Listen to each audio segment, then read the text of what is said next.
TraumaPondHQ. My name's Olivia, and this is where we sit by the pond and have a little chat. And until you guys tell me that that's not a good intro, it's sticking. So today we have got a really special episode where I have actually got a special guest. His name is Arvin, and he's going to be telling us what it is like to be in the cluster B category. This is a very delicate podcast, and viewer discretion is going to be advised because we will be talking about certain topics of abuse.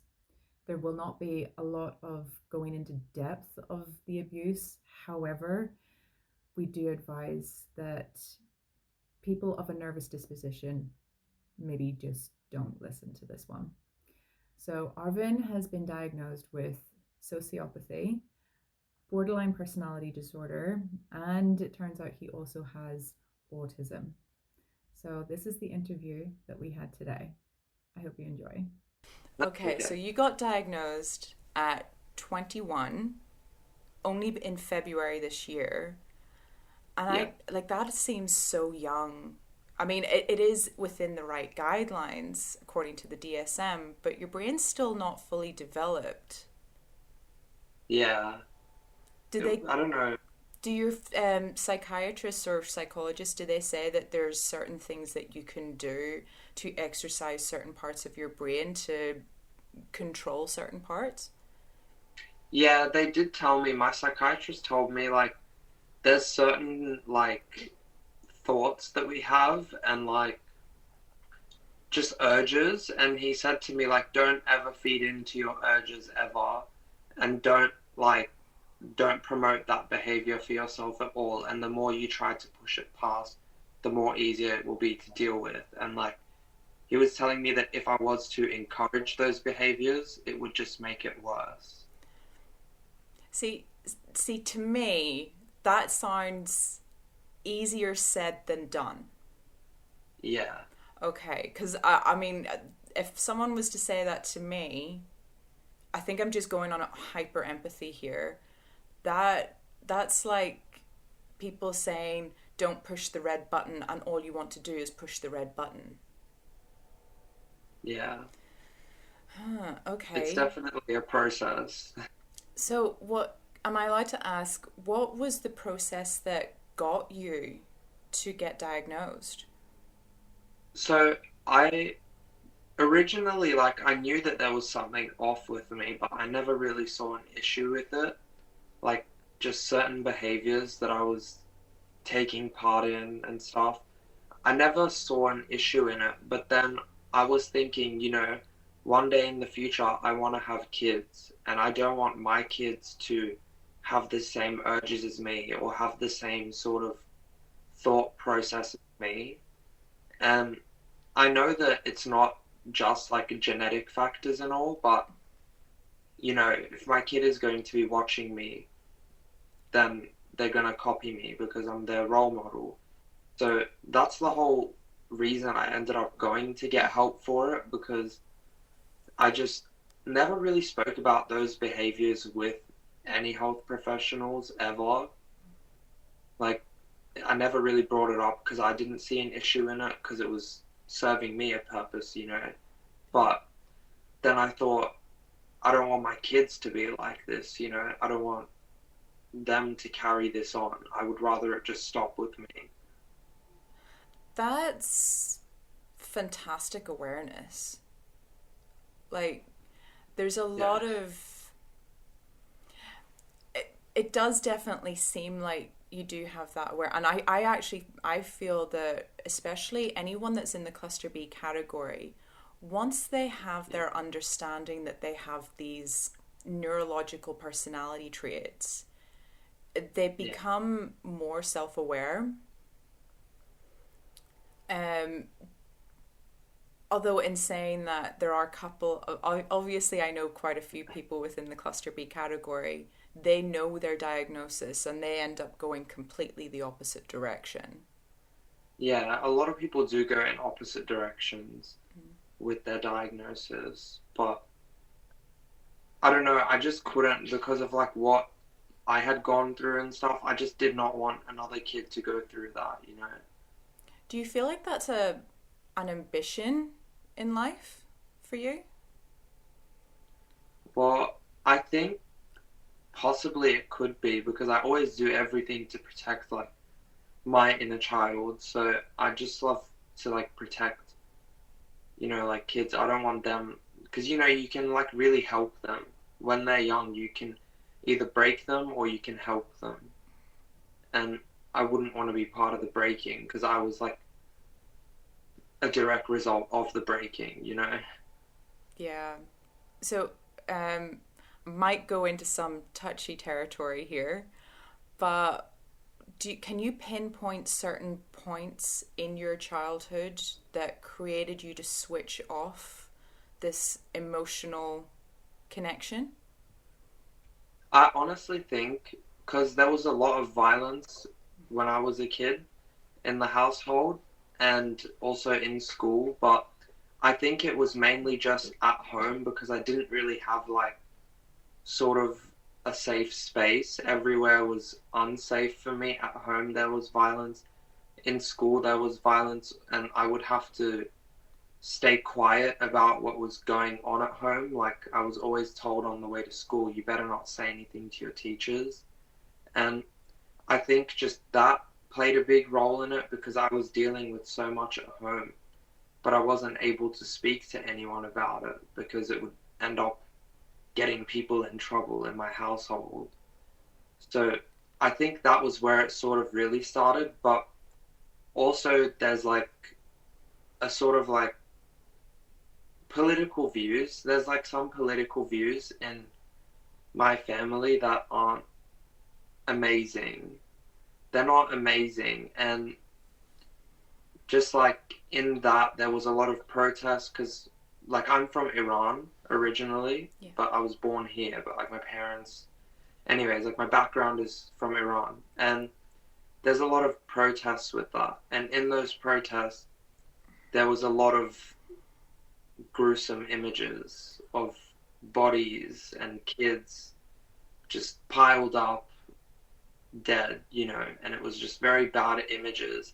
I think it was just like the high exposure to violence, and I would just always have something to say to get myself out of it. But before that, no one was sort of getting me out of it. I was just forced to do these things, like be in protest and look at these photos and hold up these photos. But I didn't want to do that. It was just, I think it was me being forced to put up with so much things that I wasn't wanting to do. And things that, like, I personally don't believe any kid should go through. No, you're completely right. No child should ever be exposed to that amount of brutality at any age. Yeah. I completely understand to the level of what you're talking about, because I was brought up in Northern Ireland at the tail end of the Troubles. Yeah. So I was surrounded by brutality growing up in that. And yet, it was more simple being out in that kind of a horrific environment than being at home. Yeah. So there was safety in the bombings and stuff like that. It's not good though. It's not. It's not. But it's amazing that your mind took you to one extreme end of a spectrum, and mine went to the complete opposite side of the spectrum. So, in all honesty, I will say this. I have a lot of envy for people with sociopath, like the ASPD. Some parts of me wish that I didn't have the empathy that I have, because it does come to a detriment. Yeah, I've heard in my TikTok comments, and I have friends that have high empathy. They all say it's very hard. Especially if you're a super empath. It's because you can feel every single thing another person feels. So, I mean, I can actually walk into a room and feel everybody's emotions straight away to the bones. Yeah. Whereas for you, how would you describe that it is for you? Um how do you emotionally, like, do you emotionally connect with other people on certain levels? Yeah, I do emotionally connect with like my friends and certain family. I do. Um, how I do it is basically just like I base it off of how good are we for each other and what are we bringing to the table for each other. Like with my friends, we're all supportive to each other, we all respect each other, and we help anywhere we can. And that's like very good qualities and values, and I love those values. So I stick to my friends that have like similar values to me in that sense. And then with family as well, it's the same. I have like my mother, especially, me and her are basically like twins. I feel like we were twins in a past life. She's just like a copy of me. Wow. It's just, I think like when I see certain parts of me in other people, I just tend to like certain values or certain things that I do, I tend to lean more towards them, and like that's sort of where I stay. That's really good that you have that capacity. It's very just with my understanding of it as well, because you're also extremely unique with the fact that you have borderline personality as well. So, Yeah, because that's two very, very extreme things. One with a very high, like a lack of empathy, and yeah, then a complete fear of abandonment being the primary thing for borderline personality. yeah, How, because I, a lot of people, and I do see it in your comments as well, you can't have those two things together. I'll say yeah, this right now. There is entire possibilities for anything within those personality traits. And yeah. actually, there's a fantastic doctor called Dr. Kevin Dutton, he specializes in psychopaths. Yeah, And he has a fantastic book called The Good Psychopath's Guide to Success. I think I've heard of that book. It's a fantastic book. And pretty much because it's co-written with Andy McNabb, who's an ex-SAS Special Forces officer. And he describes his personality as being that of a switchboard, a DJ switchboard, where he can control certain parts of his emotion and switch off certain parts that he doesn't think have any value at that point in time. And Yeah, in all honesty, I feel like the cluster B category, because it's so widespread and so vast, they actually even want to reconsider the diagnosis of certain people and call it more of a cluster B spectrum. That's what they're looking to do within the DSM-5. I So, think that would be a good thing, to be honest, because all of them sort of have similar yeah, symptoms. they mash up. Yeah, they do mash up quite a Yeah. lot. Would you say, because I honestly, there's a lot of people that do have the single traits of certain personalities. Like my Yeah, mum, for instance, is purely narcissistic. Um, I don't see any other forms of other personality clashes there. It's just purely narcissism.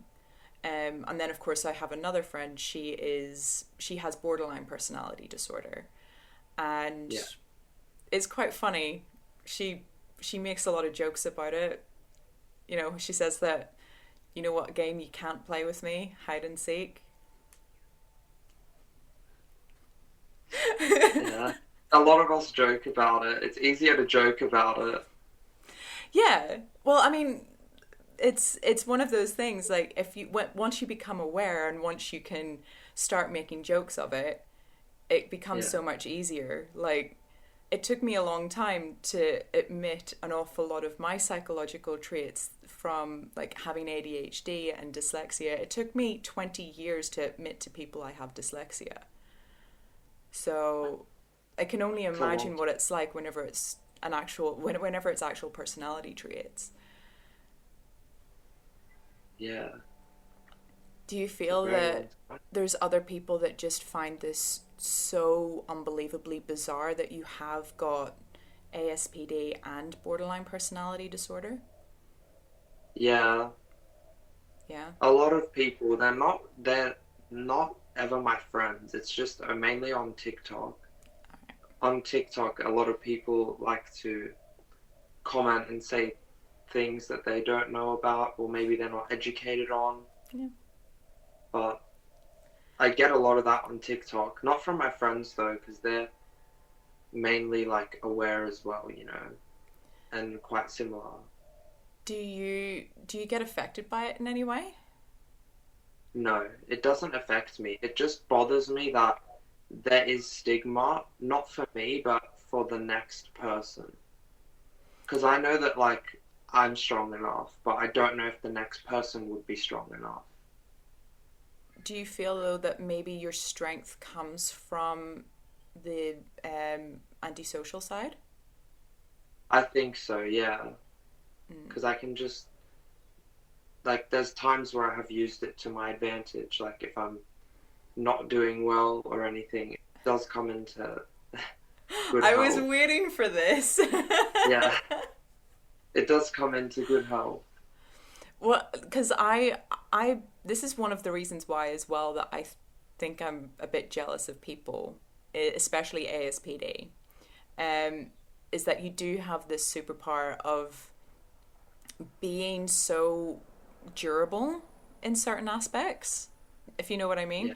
and the cutthroat ideas. What would you say is your like? Would you say that that is something that you can attest to? Yeah, I would. It does come into good health, but it's not always good. But I think also one thing with being like self-aware is that I don't think like many people realize being self-aware does help in the terms of like in the sense of like calling yourself out and you're wrong, or figuring out certain parts of you and why you're acting in that way. But there is times where I'm self-aware, but it doesn't bother me. Like there's just like this underlying anger that's like, it doesn't matter if you're in the wrong here because other people were in the wrong. And it's just like this voice that's like always just like comes for you, I guess. I don't know how to describe it. It's just like in the back of your head. I think personally being wrong is a superpower. Being able to admit it. Yeah. They say that like there's two very significant things that people can't say, and it's I'm wrong and I need help.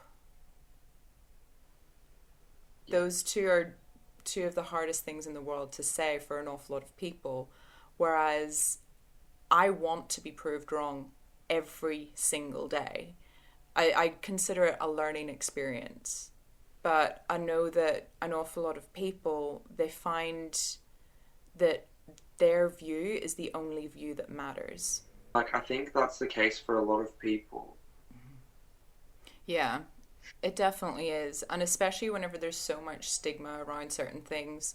I personally, like, I'm just a student psychologist. Yeah. And I know that I want to go in with the idea of not just helping people with their traumas that have gotten them to unimaginable states. Like, I'm definitely a victim of that. You're a victim of it too. But Yeah. also working with the ones that create it. The abuser in your life, are they still in your life? Yeah, they're still in my life. Right. And there's some that I've forgiven, but there is some that I can't forgive. How have you gotten to that area of forgiveness? Um, to get to that area of forgiveness, honestly, for me, it was seeing that they could prove to me over a very long time they won't be an abuser again, and Mm. that they have changed, and like the relationship means more. Like, not like romantic, but the relationship between us means more than whatever they want to do with me, like the abuse, you know? Mm. I mean, fair play. I've always been a big believer in forgiveness, but yeah, Yeah. it comes down to how many times can you get hurt by the same person.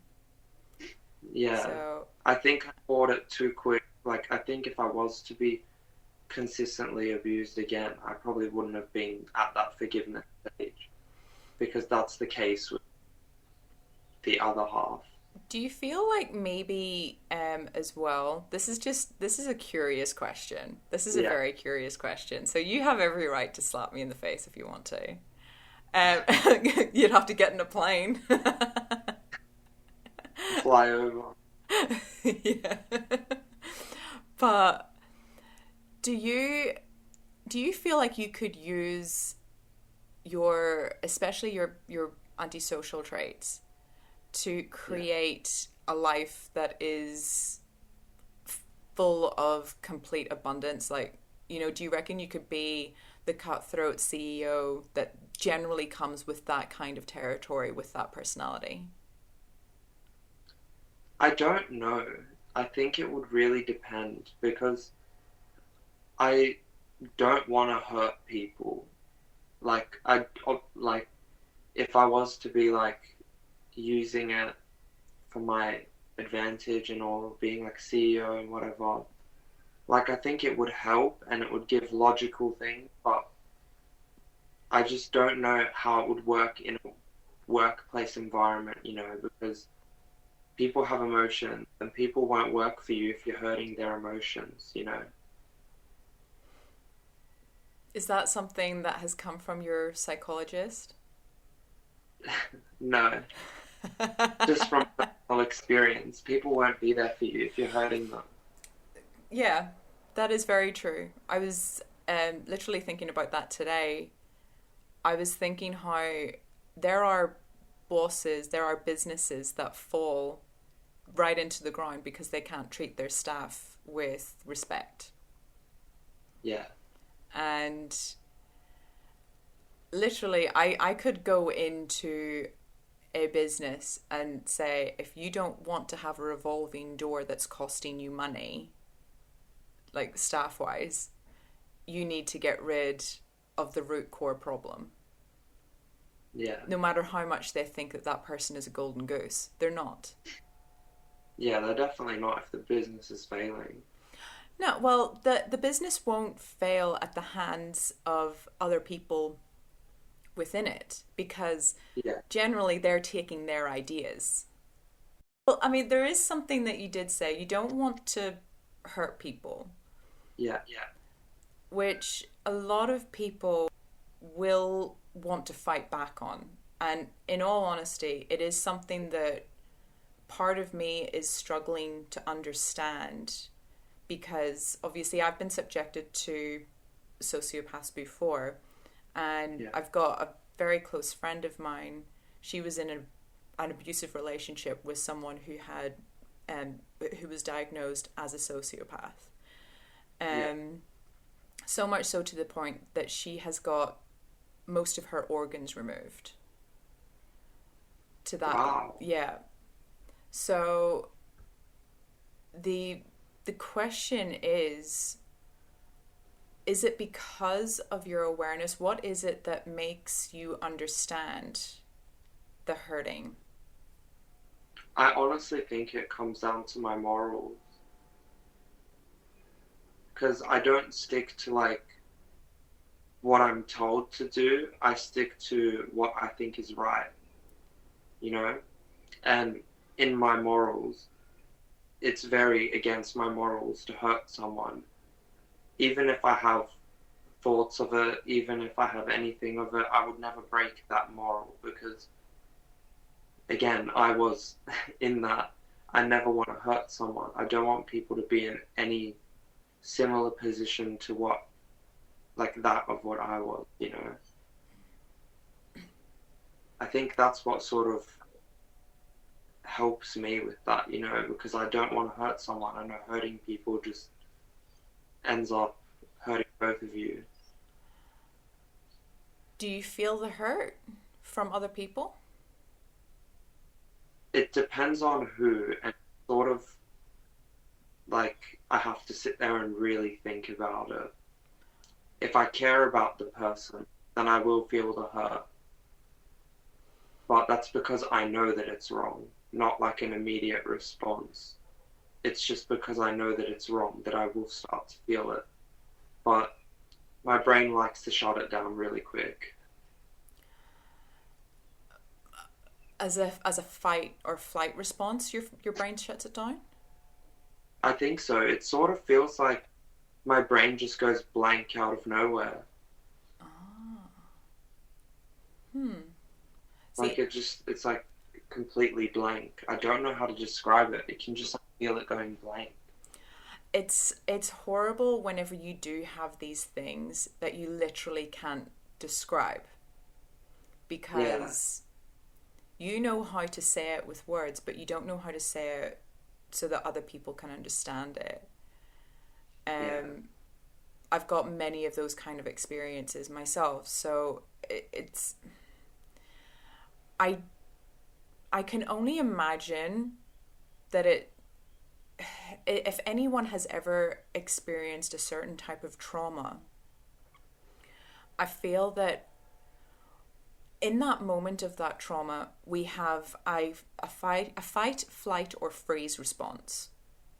yeah. And I feel like the freeze response is the one that is responsible for us blanking out. I think so too, to be honest. Especially, I think that's definitely the one. I think whenever people say that they fight, in once they're in that corner and they blank out, I Yeah, feel like that is not 100% accurate a lot of the time, because you're going to know what's happening while you're doing it, especially yeah, not maybe not mentally but definitely physically. yeah. Physically, you would know. I just but if you're left alone to it as well, it's what you described as well of feeling the emotions. I have a partner who is autistic, and Yeah, it sounds very similar. Like how you described your process of understanding other people's emotions is yeah, extremely similar to him. yeah. Because I think autistic people also. That's one thing that led me to be diagnosed so late as well. Because some of the things when I would speak about like the way I empathize with people, um, some of the things are so close to autism as well. Like in that sense, it's just different motives and different reasonings behind it. Have you been given an autism diagnosis as well? Yeah, I've also been given an autism diagnosis too. That I'm sorry, that seems so bizarre. You so with the autism and then the ASPD and borderline. I mean, that's one hell of a cocktail. Yeah, it's definitely a mix. That's um you know, I like to joke that I have got the alphabet of certain criteria for neurological and diagnosed symptoms from my life, but honestly, though, that's a very bizarre cocktail. Were you diagnosed with autism as a child? No, I was diagnosed. I was told I might have something similar to autism. At the time, they thought it was Asperger's. And then they just ruled it as social anxiety and panic disorder. But then, Right. Okay. but then they came to realize it was not that. it was a lot more than that. Right. Your psychological development was kicking in from Yeah, then. and I was seeing a psychologist for around 9 years actually, and Wow. she just never, she didn't like to diagnose or put a label. She liked to just speak about the like behaviors, you know? Well, unfortunately, they do actually say legally you're not allowed to give a diagnosis until you're 18. Yeah, And unfortunately, there's an awful lot that don't even feel comfortable giving at that age, which is completely understandable yeah, because we don't develop until, like, especially if you have been subjected to a lot of trauma, your brain develops later. yeah, So usually they say it's around 25. Personally, for me, I think I was 30 whenever my brain finished developing. Um, but, we'll never fully know that. But, it's one of those things, unfortunately. She probably couldn't say anything because, unfortunately, if you were seeing someone for 9 years and yeah, you're 21 now, that's a long time that she couldn't say anything. She could just pick up yeah, on patterns and traits. yeah. She would only just talk about the patterns and traits with my doctor, and then she started working with a psychiatrist, and that's how we got to everything. But she never wanted to do it herself. I understand it though, but Yeah. It's a like very maybe something, bizarre. Yeah. at least a hint, you know, like Yeah. It's something. I'm very surprised though, that they had this idea for such a long time, and yet what was the coping strategies or mechanisms that they were using through 9 years of therapy?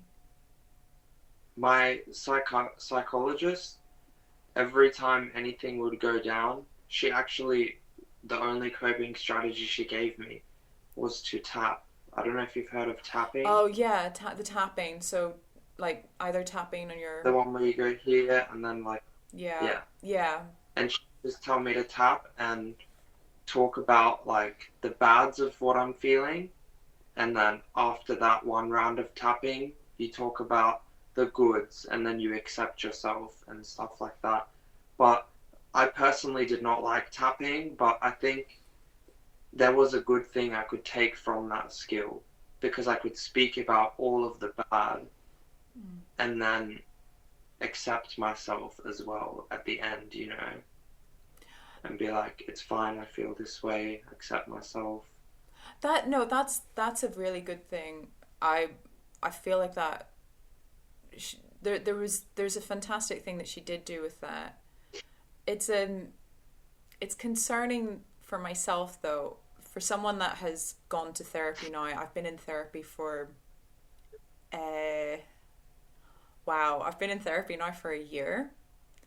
I've had a psychiatrist and two psychologists and two counselors in that time. And I've had a lot more than just those particular coping mechanisms.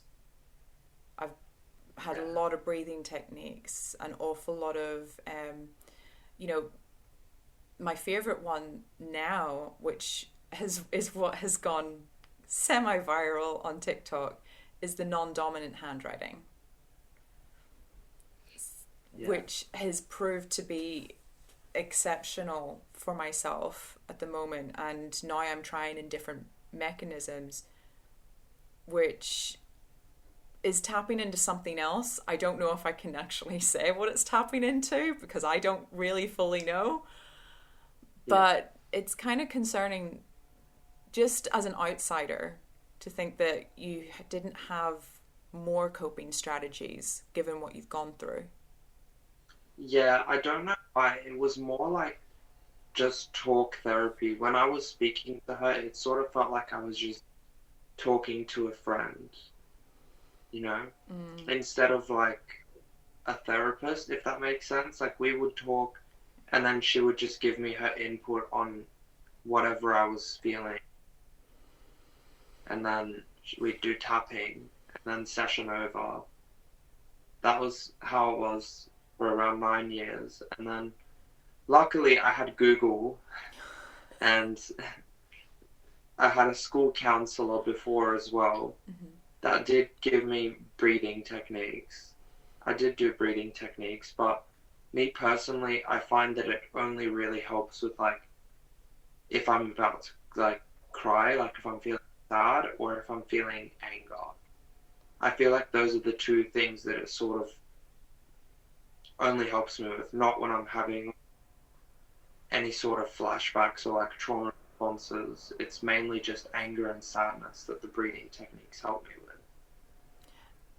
So let me just ask as well, you talked about sadness and anger.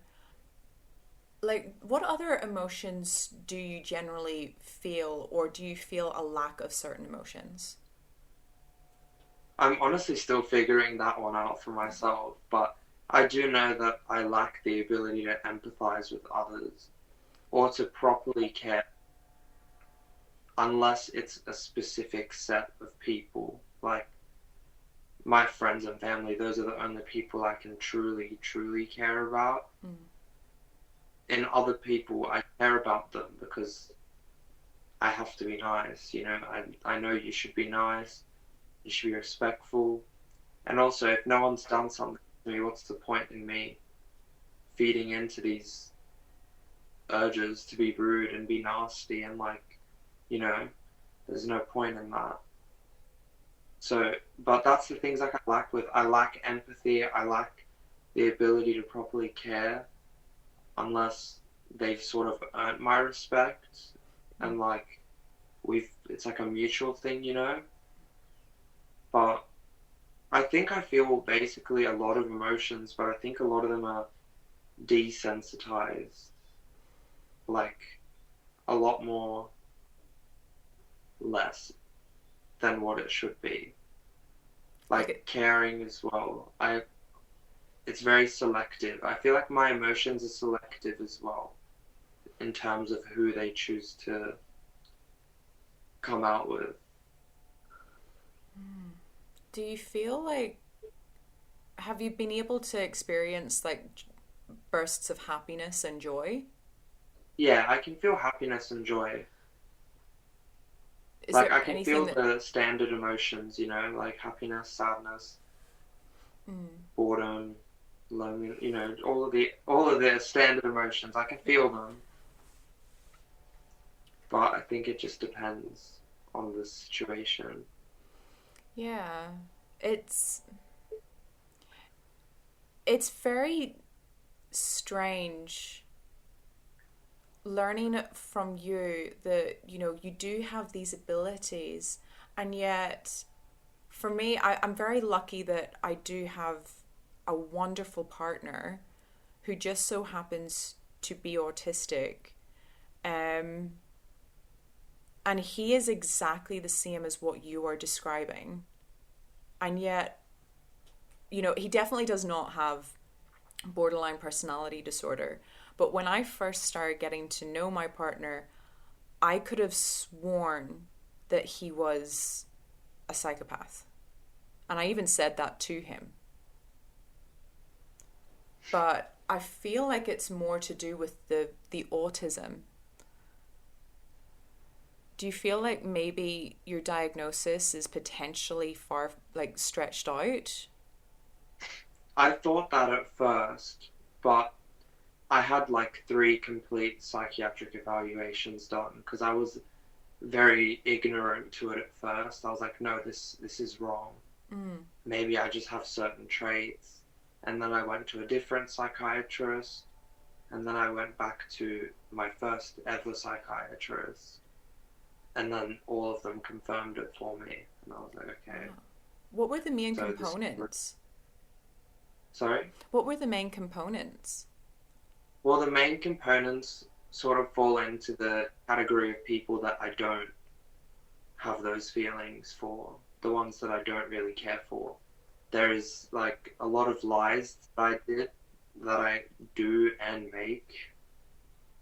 Like there's in terms of like, do you know like sugar daddies and stuff? Oh, yeah. There's a lot of lying that I do with them for money. Um, I don't do that anymore, but I used to do it, and if I had the opportunity to, I probably would do it again. But Sorry, so I um, explain it again to me? like I would lie to them about my situation, and I would never ever meet up with them, but I would make them believe that I was in love with them, so that they would send me money, and then they were paying for this ultimate journey for me to be mentally better to leave the house. But they never got that. And so the more I found out that the more that I would talk and make them see that I was hurt, the more their wallets would empty.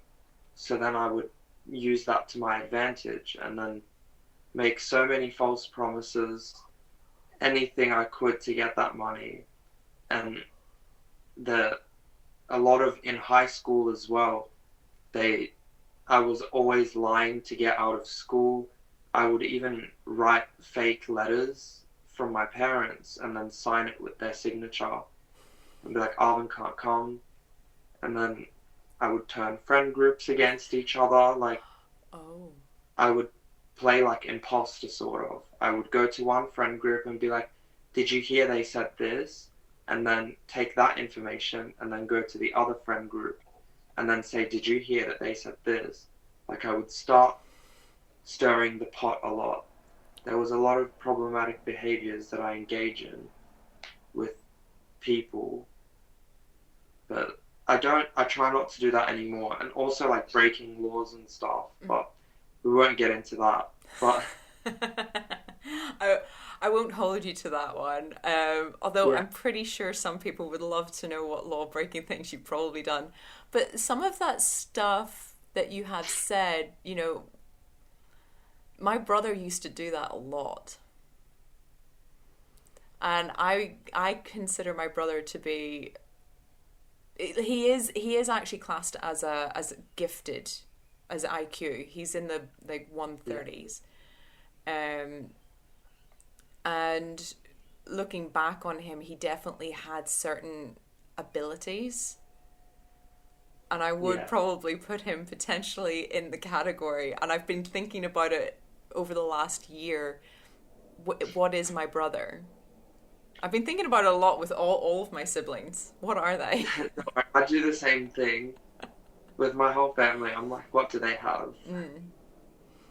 Well, I mean, it's obviously once you start going down the rabbit hole of personality disorders and mental health and certain other aspects, anything to do with the mind, you start going down that rabbit hole of wanting to diagnose everyone. I know I've been guilty of that before in the past, and of course I know that in certain ways I have my backup about a lot of people, and I would just wait to be proved wrong. But it doesn't mean that it's right to diagnose anybody. You can just give an idea. Yeah, it's not like I go diagnosing though. I just like sit there and I'm like, they're probably this.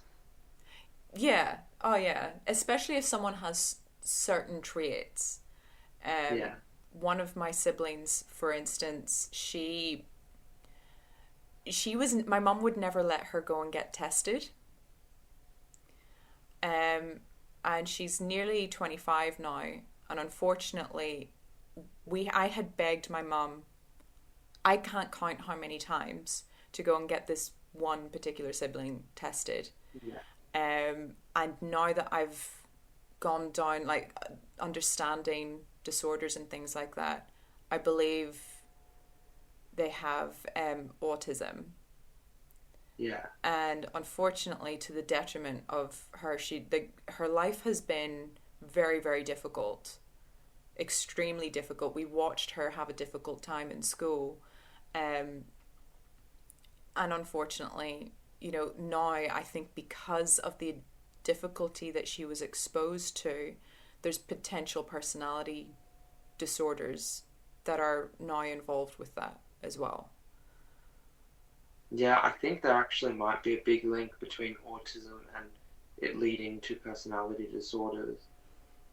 There's a chance. There's always a chance. I think so, because you feel very indifferent when you do have autism, Yeah. even if you don't know it, because you know that you're different.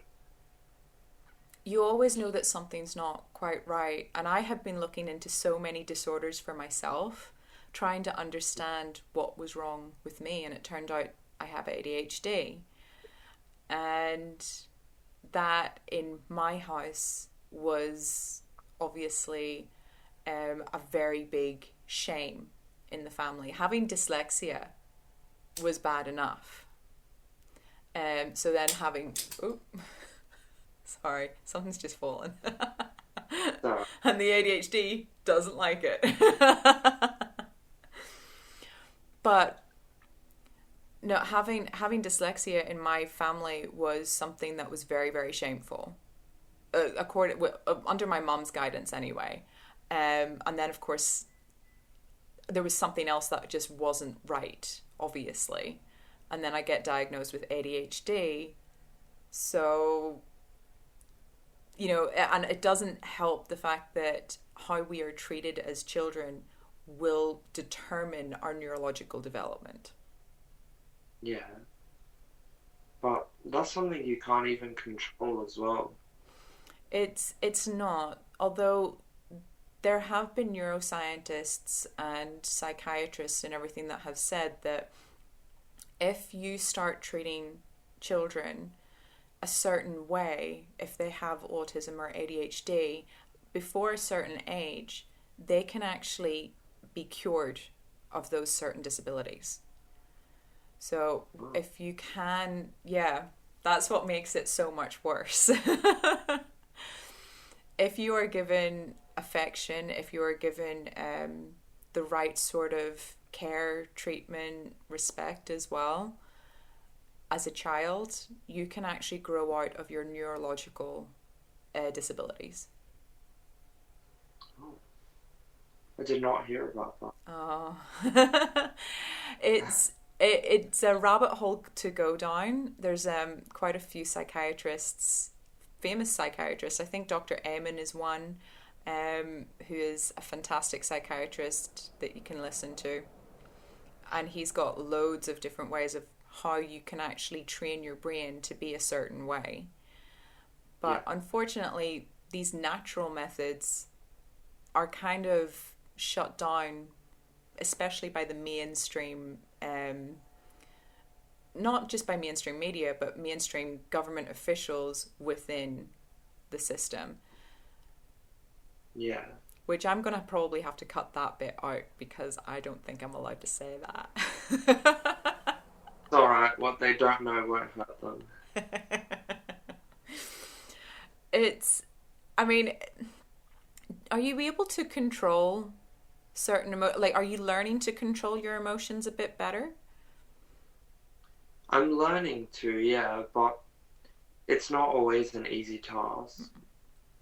Sometimes I have to physically remove myself from a situation because I know it's just not going to end up well. Yeah. It's, and it as long as you're aware of it and you're given the respect of that space as well, that's a big thing. Yeah, well, not all the time. I'm not given that respect all the time, but from certain people, I am given that respect of. So, Mm. I think like that's another reason why I don't ever see myself going home, because I will never be granted that space when I need that yeah. space. So I know what you mean. Is there ever anyone, whenever you are in those situations where you can't get space, how do you cope with that? Um, Normally, I don't cope well. It turns into a very big fight. Ooh. Yeah. If I'm not respected, like with my space, then I start to fight fire with fire, and then it causes a big explosion. Yeah, I get that. Yeah. It Do you, just gets to a certain point where if you've tried to push it off so many times, my brain just goes like, okay, well now they're asking for it. We've told them so many times mm, and they're continuously pushing it. Now they're asking for it. Why are you holding back? And then there's times where I won't hold back. And those are normally the times where I either try to leave, but if I can't leave, then I'm not holding back. And that's when the fights start. do you think that those people that don't grant you that space, are they family members? Yeah, some of them. Are they understanding that they are just aggravating the situation? No. In Iran, it is impossible for anyone to have mental health issues. They don't agree with it. It's not a thing, and it was never really accepted in the household ever. So they don't ever seem to see that they're the problem. So, I mean, you're first generation here in Australia, right? Yeah. So now that you're here, like, what is your family doing with this diagnosis? Well, I actually only told my mother about it. And when I told her, it was a Wikipedia page that was translated to Persian because that was the only way I could find any Persian information for her. But, like, information written in Farsi. But then the article was quite bad because it was relating it to Hitler. So, Okay, that's not good. yeah, so I just told her to stop reading the article because I couldn't read the article, but then once she was like getting onto the Hitler side of things, I said just stop reading the article, look at the symptoms, just don't read that. Wow. Okay. Yeah, it's very. And then my mom was asking me, she's like, "Are you like Hitler? Do you want to kill people?" And I was like, "I don't want to kill people, Mom. It's not like that. It's not like you just wake up and decide I'm gonna do this today." Yeah, a lot of people do get misconstrued with the idea of ASPD. And like I said, like that book by Kevin Dutton, Dr. Kevin Dutton, he Yeah, does describe that there are different types of psychopath. Although, be it you are classed as sociopath, but it is still within the yeah, umbrella.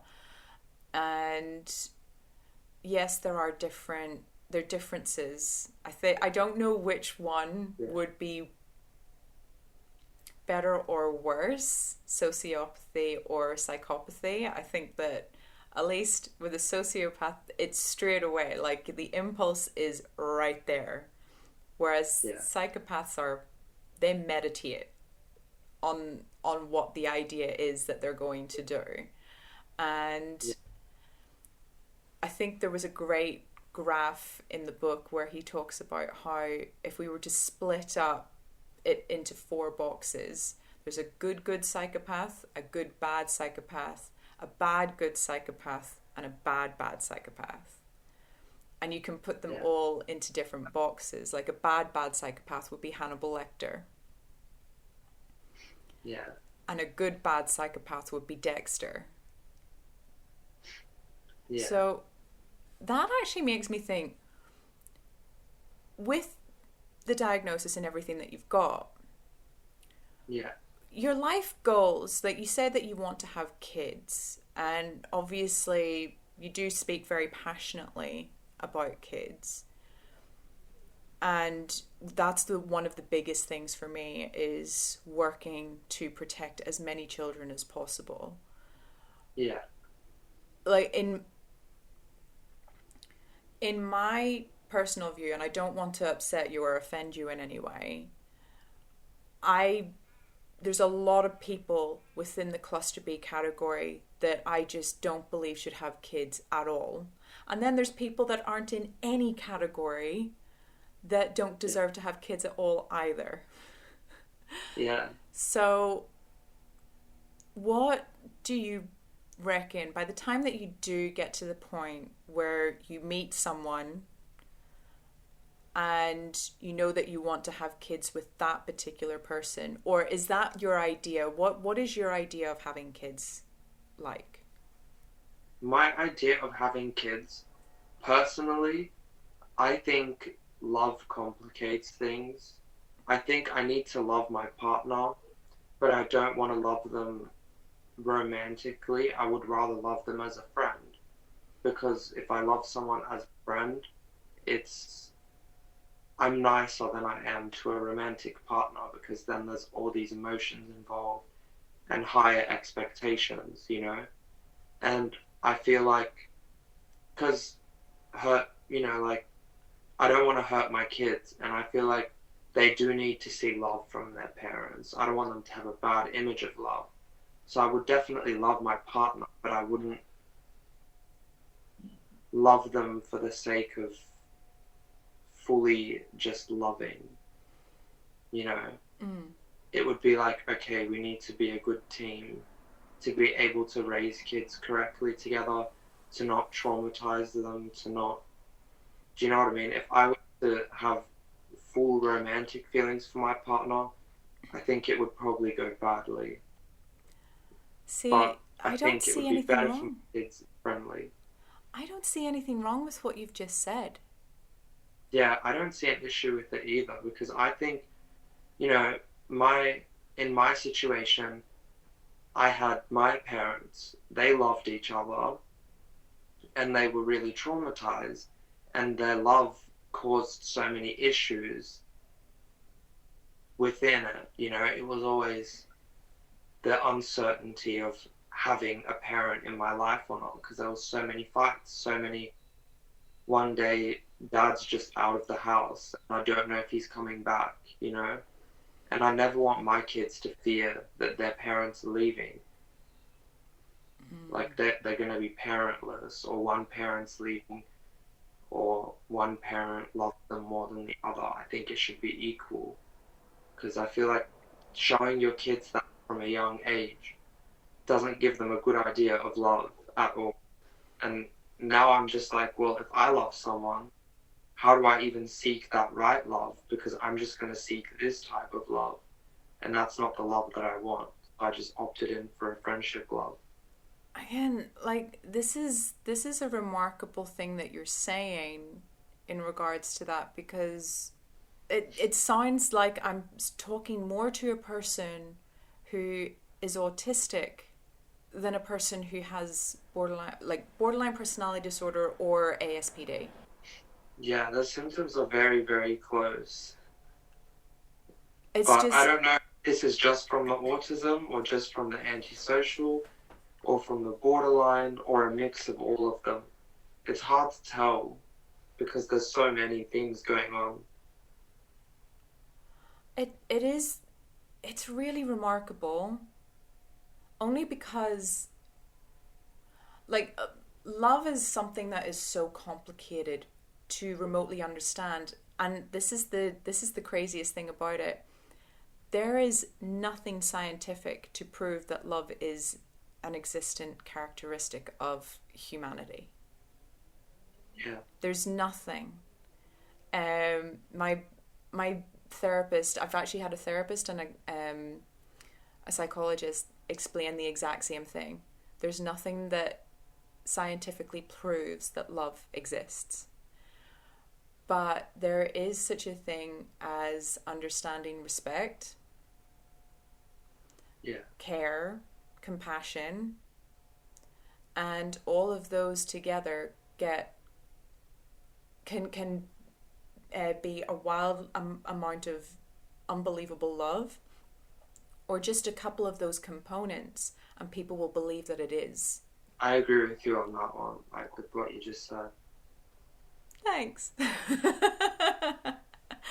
it's because like I said, my partner is said would be exactly the same. Apparently, I'm the first person that he's ever had feelings for. He's never been in a relationship where he's had actual love feelings, and he can't describe it. But Yeah. in all honesty, he's my best friend. He would call me his best friend. And, you know, we have big ambitions and goals together. And we're growing together with those goals. So I feel like there's nothing wrong with what you just said. Yeah. How do you feel when you think about the idea of kids in your life? Like, if you actually envision kids in your life, how do you Yeah. see yourself as a dad? Honestly, I have no clue. I think I have a lot of work on myself to do before I can be even thinking of planning to be a dad, you know. I mean, I'm still very young anyways, but I think there is a lot of work I need to do on myself and my behaviors, because I don't, like, if I just picture myself as a dad, I just picture myself as providing and caring and making sure that my kids don't have to, like, they can just be kids. I just want my kids to be kids and just do normal things that a child would do. You know, Yeah. I just see it as a thing of, you know, I need to protect them, I need to provide for them, I need to be a good role model for them as well, especially. But I don't think that I could be a good role model right now. I don't think anyone is at this age. Having kids, but, you know, right now I'm not having kids, but in the future, I can't have kids if I'm in this same sort of space. Yeah. I mean, I don't think really anyone is ever truly grown up enough to have kids, especially if you have them before the age of 25. Yeah.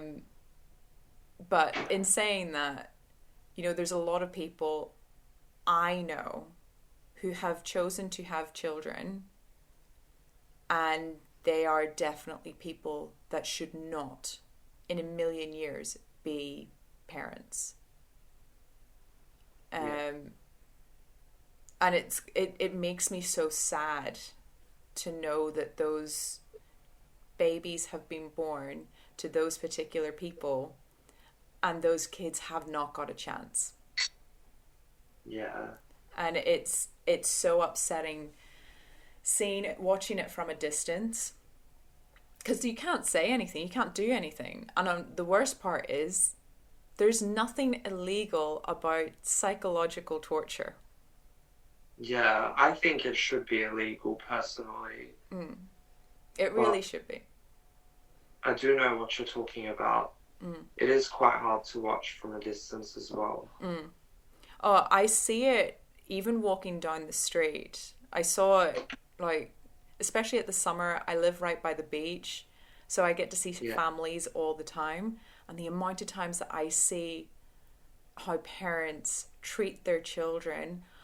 There was one incident I really wanted to go up and just say, I really hope your kids leave you, because it was the worst thing I've ever seen of psychological torture.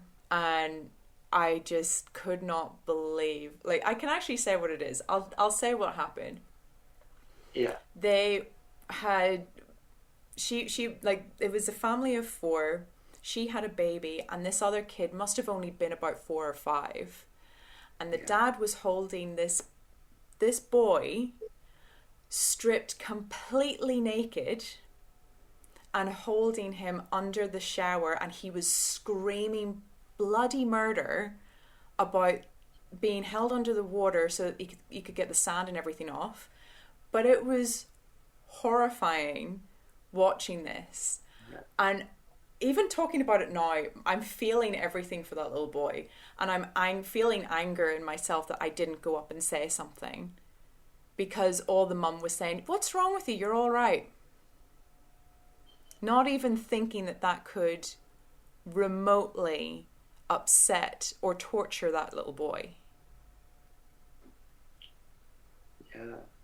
See, this is the thing. Definitely a situation. It was a horrible thing to Yeah. watch.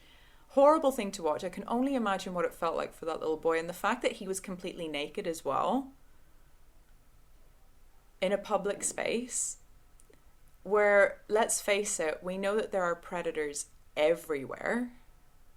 Yeah. So I'm very upset with myself for not saying something at the time. And I really I actually fought with my own head to go back and just tell that family just what I thought of them, like that mum and dad. But by the time I got back there, they were gone. So, but the thing is, you actually felt something in that. I could see it in your face. Yeah. If I can put myself in a situation or like relate to it in any sense, it does help in terms of feeling for people. It's really good that you have the ability with what you have, and yet you do understand beyond a cognitive empathy, because I think you've actually got a little bit more of an understanding of emotional empathy in relation to cognition.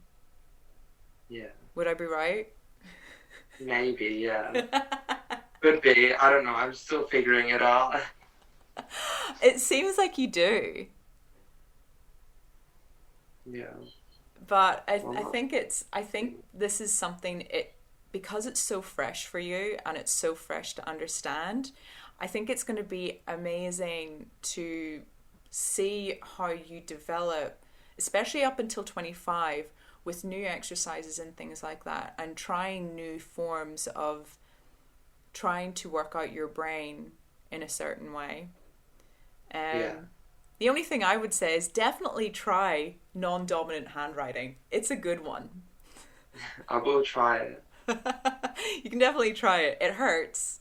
Physically it hurts just because you don't use those muscles. Alright, I'll give it a try. You can try it. See what it does for you. But it's going to be so interesting to see how you go as you develop further on, because I don't reckon this is going to completely make you, what the stereotype is. I reckon that you're definitely going to be something different. Yeah, and also with my psychiatrist, he was telling me, he said, I think you're on a very low end of it, and it hasn't developed to a very extreme place yet. Okay. Like, it hasn't developed too extreme yet. So he said you're on a very low end of it. Okay. But when he said to me, I've noticed in your behaviors, when you need to bring it out, you do bring it out of you.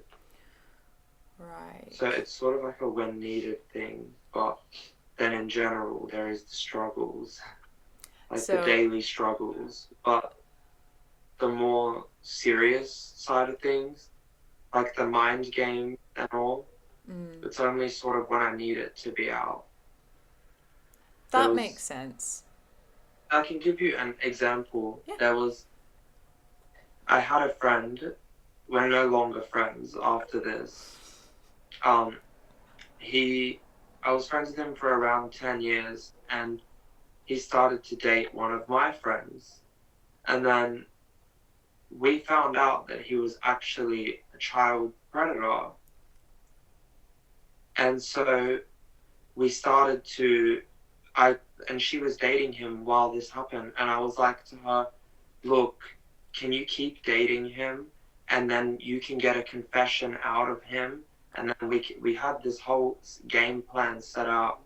And we did this over the course of a month and a half, where she would just give him a bunch of affection and then drop it to the point where he was basically begging for her affection.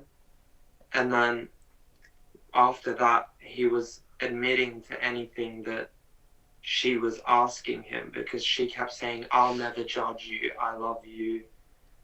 And then we got a confession out of that from this. And then I made him believe that I had sexual intercourse with his girlfriend to get back at him. And then I told him I want to apologize to you in person. We hung out in person, me, him, and his girlfriend. And then I lied about a scenario to him involving a child. And I said, I know that you did this. There was cameras. And tell me, did you really do it? And then he ended up confessing to a whole crime that I didn't even know. All I did was just chuck in a couple lies, and then he confessed to so much. Like, there's certain things that I do, like mind games, but I feel like it's only brought out if needed. And there was a child involved, many actually. So I had to do the mind game. That's when I sort of thought, this is the best way to go about it. Because the police weren't doing anything about it, and they still didn't do anything about it to this day, actually. I'm in shock. But, yeah, like, the thing is, I only do these sort of things, like playing games with people, if it's needed.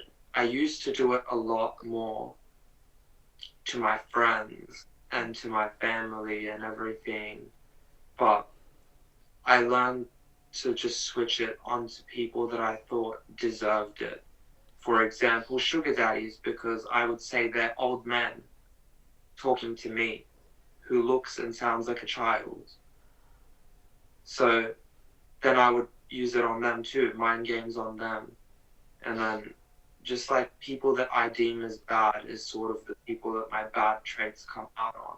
Do you think maybe this is something that you could use as a potential idea of career path or anything like that?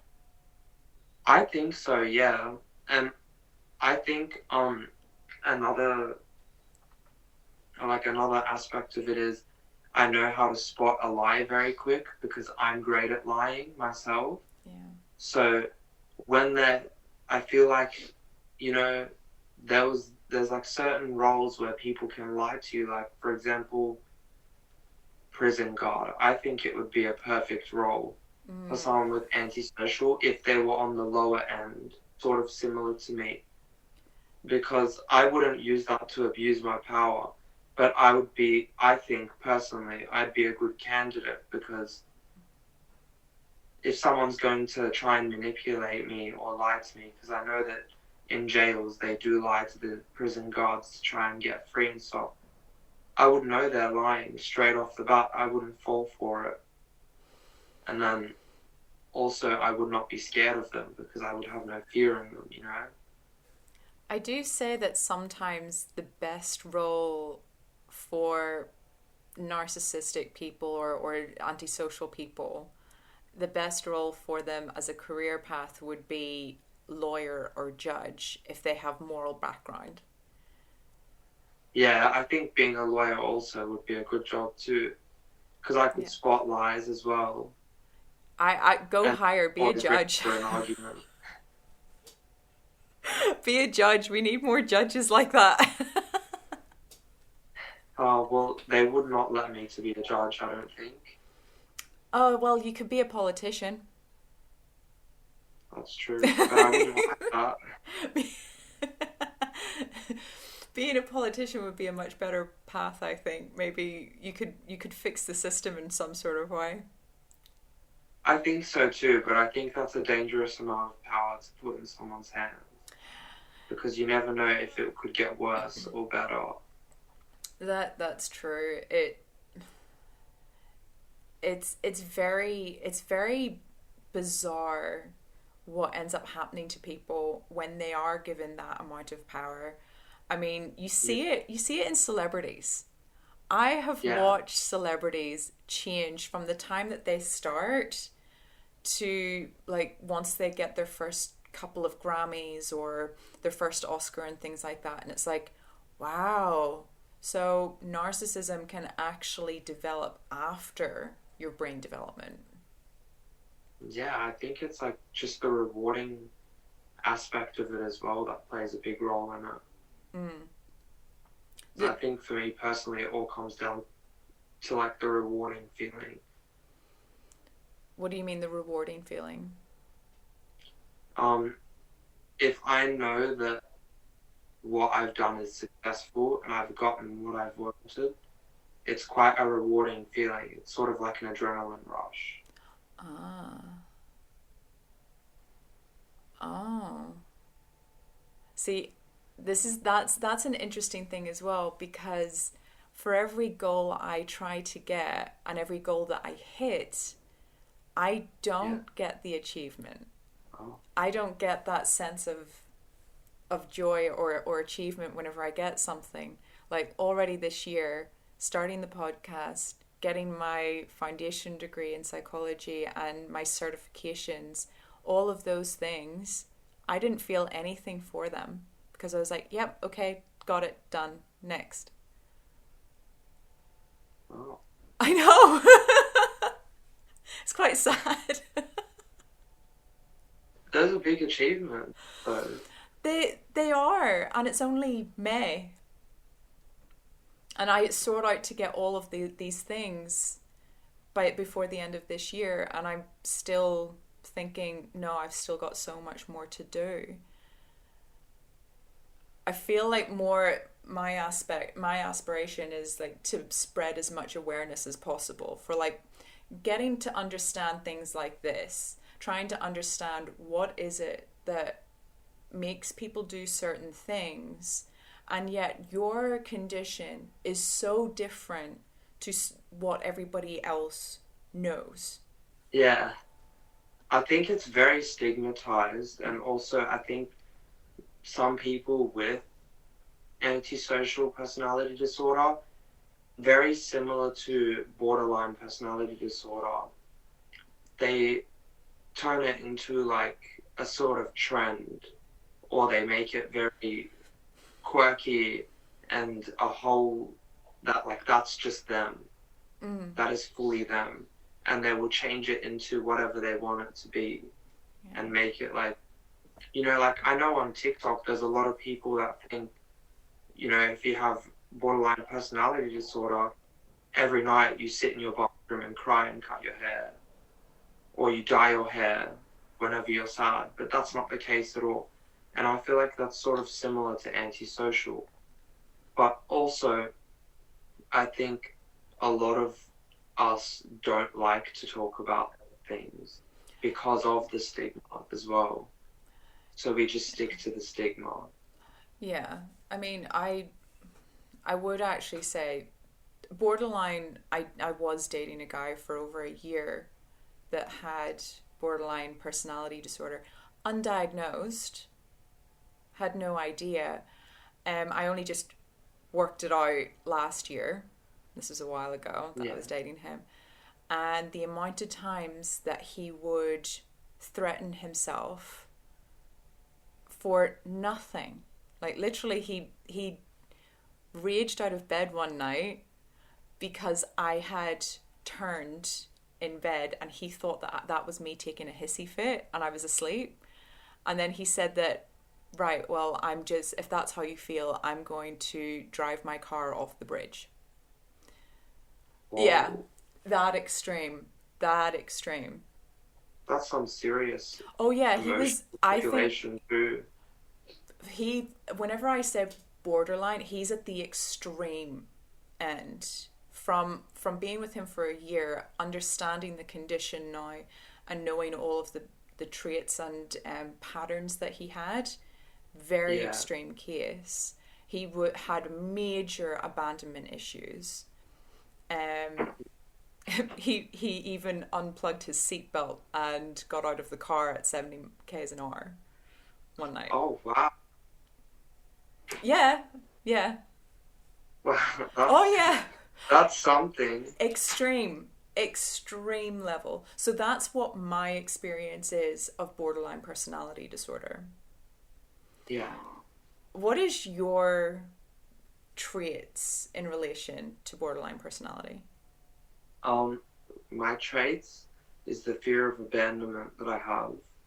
That's always there. Mm-hmm. With only with the people that I care about, though. But I have that fear of abandonment, the lack of sense of self. I don't really know who I am. Like, I know, but I don't know. Do you know what I mean? Yeah. There's also the problematic behaviors involved in it. And there's like just a lot of things in that my psychiatrist said you definitely correlate with a lot of symptoms of borderline, and you also correlate with antisocial, but I'm just going to put you with both. But with borderline, when I was first diagnosed with borderline, because that was before the antisocial diagnosis, it was based off of my fear of abandonment and just how I would jump to conclusions very quickly and assume the worst of people. Like, I could not trust anyone for the life of me. And I'm working on that. Yeah. But it's just a lot of parts of it. It's hard to like pinpoint them. Yeah, it's the good thing is that because you are pretty young, they do say that there are certain parts of those aspects that can be healed with cognitive behavioral. Well, you'd want to, because it's not pleasant. Yeah. But cognitive behavioral therapy is known to help quite a lot with those sort of diagnoses. It's something that I'm actually going through right now with group therapy. And it's something I'm also having to work on quite deeply with my therapist as well, because I also, because of my ADHD, I also have RSD, which is rejection syndrome disorder, rejection sensitivity disorder, sorry. And no matter how rational I am, my emotions take over. So whenever I have that fear of rejection, I can't overcome the feeling of being disposable, of being rejected. Yeah. And even though I'm going, I know that this person doesn't actually feel this way. Why am I feeling this way? What is happening? What's going on? Even the cognitive behavioral therapy doesn't work for that. So I have to do dialectical behavior therapy for it as well. Huh? Have you tried DBT? That is the next step for DBT. I'm doing EMDR randomly with my therapist as well. So that's, I can never say this properly. Eye movement recollection recall, EMDR. Oh, I'll have to put it up for people, maybe put it in the notes for people to understand what it is. But pretty much it's following fingers, and as your eyes are moving, then you can tell your story. Because if something is actually very hard for some people to communicate, with the eye movement, you can actually distract your emotions while you try to get a story out. I've used it with a couple of friends of mine, and they really respond to it very, very, like if they want to tell me something but they're struggling to tell me something, I'll say, if you really feel like you want to tell me this but you can't get it out because it's too hard on your emotions, we'll try this. So it's a really powerful one. Cool. I did not hear about that ever.